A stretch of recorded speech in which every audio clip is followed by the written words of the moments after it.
Hi കൂട്ടുകാരെ, ഇന്ന് രാവിലെ നമുക്കൊരു ഹെൽത്തി ആയ ഒരു ദോശ ഉണ്ടാക്കിയാലോ, അതും ഗോതമ്പ് പൊടിയിൽ. അപ്പം നമുക്ക് ആ ഗോതമ്പ് ദോശയ്ക്കകത്ത് എന്തൊക്കെ ചേർക്കുന്നത് നമുക്കൊന്ന് നോക്കിയാലോ. ഞാൻ 2 കപ്പ് ഗോതമ്പ് പൊടി എടുത്തിട്ടുണ്ട്.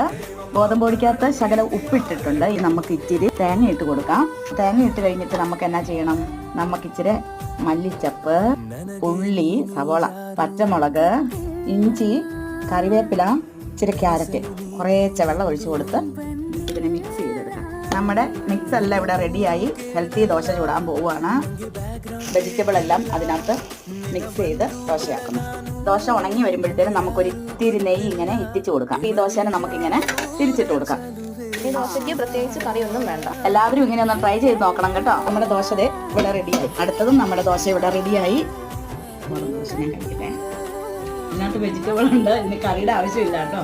അപ്പോൾ കറിയില്ലാതെ നമുക്കിത് കഴിക്കാം. മുളക് ചട്നി ഉണ്ടാക്കിയാലും നല്ല അടിപൊളിയാണ് കേട്ടോ. ഞാൻ ഈ ദോശ കഴിക്കട്ടെ. എല്ലാവർക്കും ടാറ്റാ, ബൈ ബൈ.